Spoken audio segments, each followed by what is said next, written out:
Bienvenue à vous dans cette nouvelle vidéo où je vous accueille encore une fois en pleine nature pour parler du 6e opus de la série dédiée à la macro et à la proxy. Vidéo finale dans lequel je vous explique et je vous donne un petit peu mes trucs et astuces que j'utilise sur le terrain pour prendre mes photos de macro et de proxy.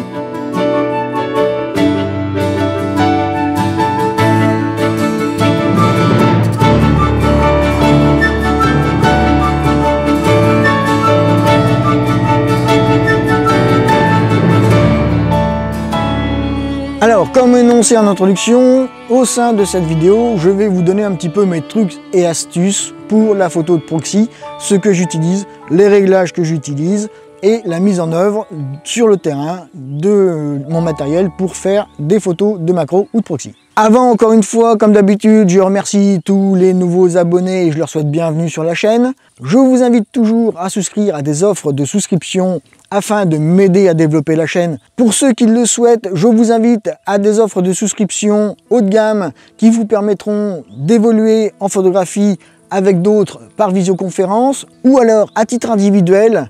La dernière offre de souscription, elle, va vous permettre de progresser puisque je vais critiquer directement votre travail. Lorsque je dis critiquer, bien évidemment, ce sont des critiques positives et constructives. Je vous donne les trucs et astuces qui auraient pu faire que vos photos soient meilleures, ou alors comment faire pour que cela soit meilleur sur le terrain. Encore une fois, c'est un suivi individuel. Pour ceux qui n'oseraient pas s'abonner à la chaîne, je vous invite à vous abonner. Vous ne louperez pas les vidéos à venir sur la chaîne. Sinon, laissez-moi un petit like si vous appréciez mes vidéos. Laissez-moi des commentaires, posez-moi des questions, etc., etc. Vous connaissez la mayonnaise, vous connaissez la recette pour que la mayonnaise prenne au sein de la chaîne.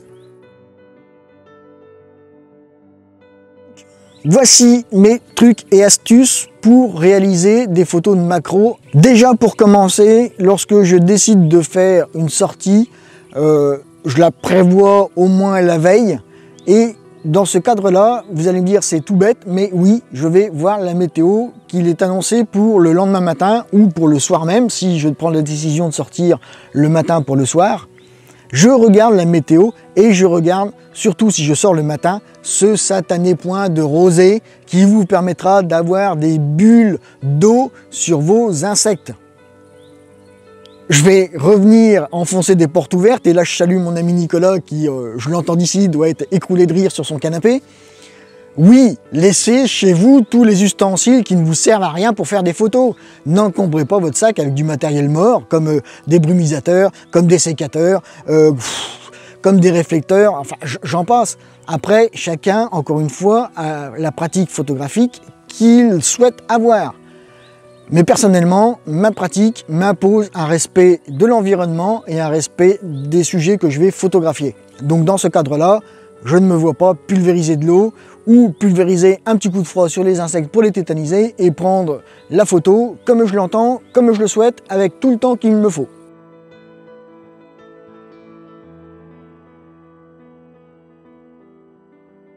Arrêtons le délire et faisons de la photo responsable. Donc oui, je regarde le temps qu'il va faire le soir ou le matin lors de mes sorties.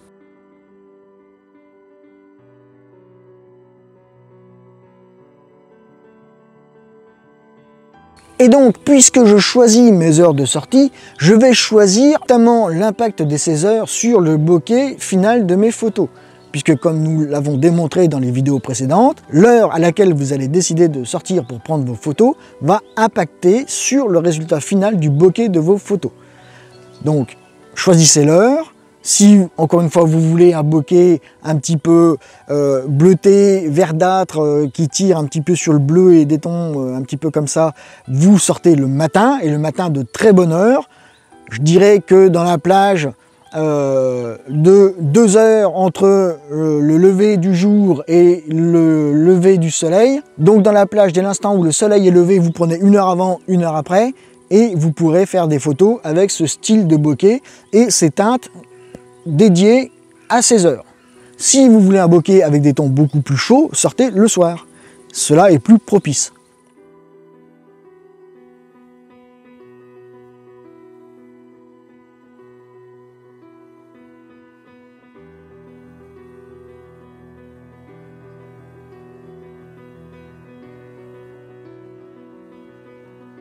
Alors comme je l'ai dit aussi à plusieurs reprises, il faut connaître par cœur son sujet. Lorsque vous sortez, il faut savoir sur quoi vous allez sortir. Alors bien évidemment, vous pouvez tomber sur des sujets inattendus, donc là auquel cas il faut battre le fer tant qu'il est chaud, donc profitez du moment présent pour faire les photos du sujet qui s'offre à vous. Mais dans la majorité des cas, renseignez-vous sur les us et coutumes, les habitudes de votre sujet. Il faut apprendre à connaître votre sujet, et plus vous connaîtrez votre sujet, plus vous aurez de chances déjà d'en trouver, et vous aurez le temps de faire des photos, parce que vous allez appréhender ses réactions, vous allez analyser et lire ses attitudes, et vous savez qu'à un moment donné, si le papillon commence à replier ses ailes, c'est pas forcément bon signe, alors que s'il les ouvre, c'est qu'il se pose et c'est qu'il est plus ou moins détendu. Vous voyez, c'est le genre de choses qu'il faut apprendre à connaître et qu'il faut travailler.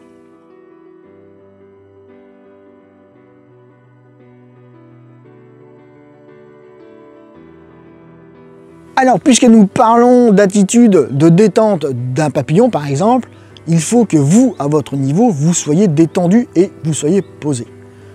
Il ne faut pas vous jeter sur le sujet lorsque vous le trouvez. Si, par exemple, vous tombez sur un gazé qui est en train de prendre le soleil ou qui est en train d'essayer de faire évaporer la buée et la rosée qu'il y a sur ses ailes, ne vous jetez pas dessus comme ça parce que vous savez qu'il est là, voilà, vous l'avez trouvé, chouette, il est là.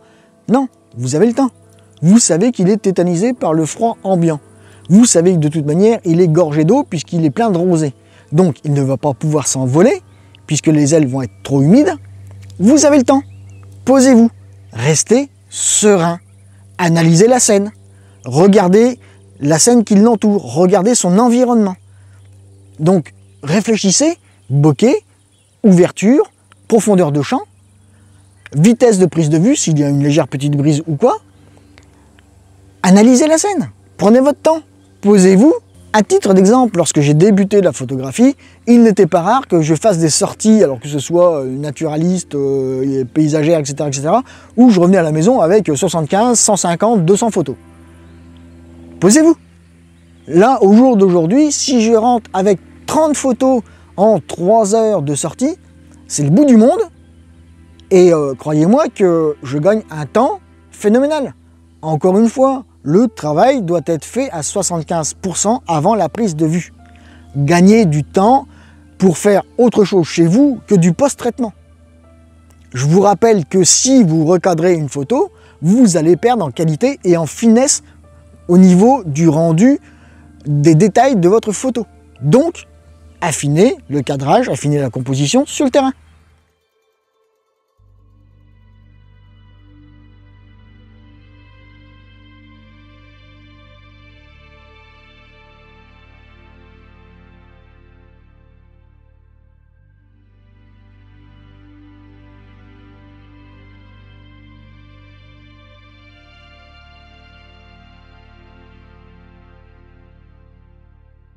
Donc, à ce niveau-là, on se pose, on respire, on se détend, on réfléchit bokeh.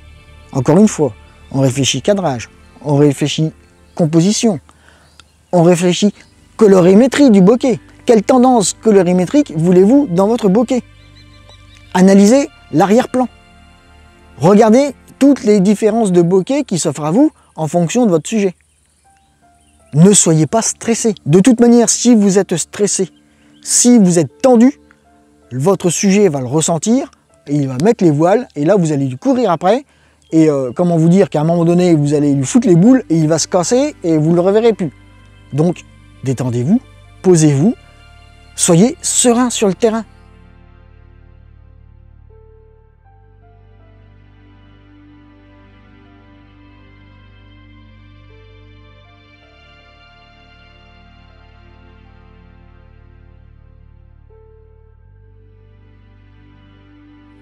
Ayez une attitude d'approche la plus posée, la plus détendue possible et ne soyez pas brusque dans vos mouvements. Prenez le temps d'approcher votre sujet, prenez le temps de vous poser. Toujours est-il que tout ceci doit être fait évidemment, et là j'insiste lourdement sur le sujet, dans le respect le plus complet du biotope dans lequel vous prenez vos photos.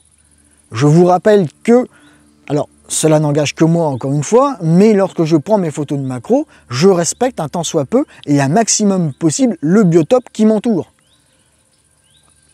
Protégez la nature et elle vous le rendra. Comme je vous l'ai déjà dit dans une vidéo précédente, si vous respectez la nature, elle vous le rendra au centuple. Vous assisterez à des scènes dont vous n'auriez même pas imaginé l'existence.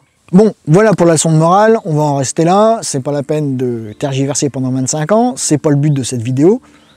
Maintenant, je vais vous donner un petit peu mes tuyaux au niveau réglage de l'appareil photo. Alors déjà pour commencer, que ce soit le matin ou que ce soit le soir, j'utilise quasiment tout le temps la même balance des blancs. C'est-à-dire que je règle entre 4750 et 5000 Kelvin ma balance des blancs.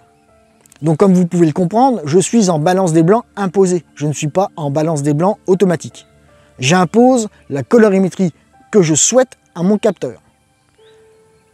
Ce qui évidemment va impacter sur le résultat final de ma prise de vue. En ce qui concerne les ouvertures, comme vous l'avez vu dans les précédentes vidéos, j'oscille entre f2.8 et f4, un tant soit peu f5.6, très rarement f8. Bien souvent, je vous dis, entre f2.8 et f4. Au niveau des ISO, j'utilise les ISO les plus bas possibles.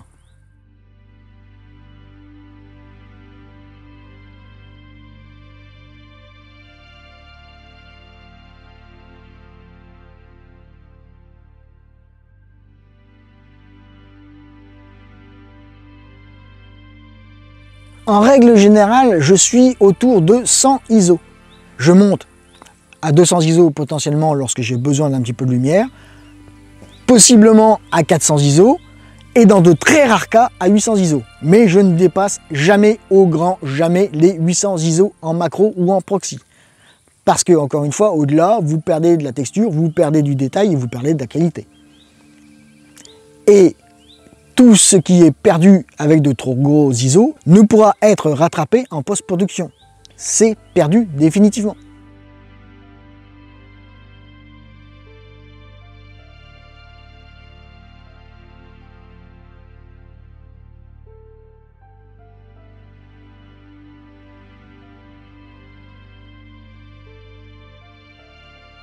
Au niveau de la vitesse de prise de vue, comme je vous l'ai déjà dit, j'utilise l'inverse de la focale comme vitesse de référence.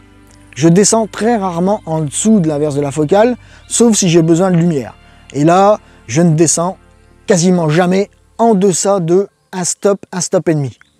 Dans de très rares cas, je descends à 2 stops, mais lorsque je suis vraiment stable et que je sais que mon sujet ne bougera pas. Attention, lorsque vous descendez de moins 2 IL, vous baissez drastiquement votre vitesse de prise de vue et là, le flou de bouger, alors que ce soit dû à une légère brise ou dû à un mouvement incontrôlé de votre part, est bien réel. Si vous avez un flou de bouger à la prise de vue, votre photo est perdue. Attention à cela. Lorsque le vent commence, une légère brise commence à se lever, en général, je multiplie la focale par 2 et dans vraiment le pire des cas, par 3 si je veux vraiment m'assurer de la prise de vue. Grosso modo, vous l'avez compris, je ne monte jamais à plus de 1/400 de seconde à la prise de vue, ça ne sert à rien. Si ce n'est à vous apporter moins de lumière à la prise de vue, et en macro, le manque de lumière, c'est quand même un peu dommageable.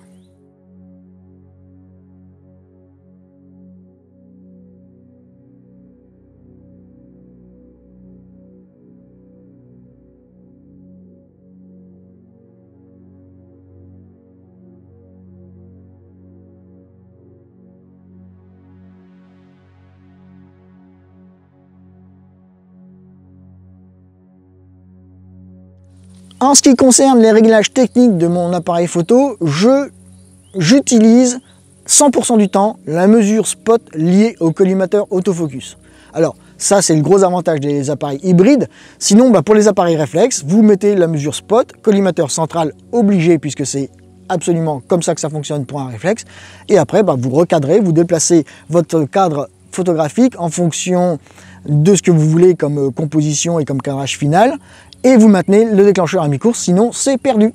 En ce qui concerne la photo de proxy, lorsque j'utilise un objectif type 70-200 ou 100-400, je me mets à la focale la plus haute, c'est-à-dire 200 ou 400, et je me place à l'ouverture la plus basse possible que me permet l'objectif en fonction de ses caractéristiques techniques. Mais je trouve que le rendu en proxy de ces objectifs est meilleur à focale la plus grande possible. Donc je répète, 70-200 je me mets systématiquement à 200 et 100-400 je me mets systématiquement à 100. Je trouve que le rendu esthétique est nettement meilleur à ces focales-ci qu'à des focales plus basses. Dernier conseil technique lié à la prise de vue, mais vous le savez parce que je l'ai largement plus que répété, je vous ai même cassé les oreilles avec ça certainement à plusieurs reprises. N'oubliez pas de faire la mise au point, que ce soit en manuel ou en autofocus, sur l'œil de votre sujet, c'est hyper important, et l'œil le plus proche de votre objectif. C'est-à-dire que si votre sujet est de profil comme moi je me place là à l'heure actuelle, la mise au point doit être faite sur l'œil qui est ici. Si je suis comme cela, c'est l'autre œil. Vous voyez ? Toujours l'œil le plus proche de l'objectif.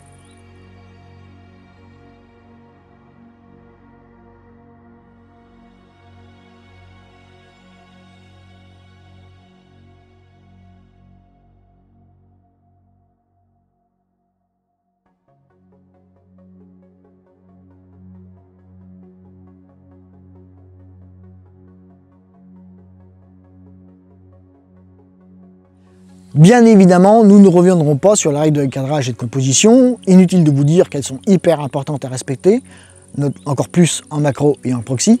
Donc n'oubliez pas ces règles, appliquez-les au pied de la lettre, mettez-les en valeur et vous verrez, vos photos en seront d'autant plus belles. Et bien voilà, en ce qui concerne ce dernier opus dédié à la macro et la proxy, c'était mes trucs et astuces pour les photographies de macro et de proxy. J'espère avoir encore une fois répondu à vos questions. J'espère avoir répondu à vos attentes. Si tel est le cas, abonnez-vous, souscrivez à la chaîne, laissez-moi un like si la vidéo vous a plu, je vous en remercie d'avance. Pour les autres, n'hésitez pas à vous abonner, la communauté s'agrandira d'autant plus. En ce qui me concerne, je vous dis à bientôt, faites-vous plaisir, faites des photos.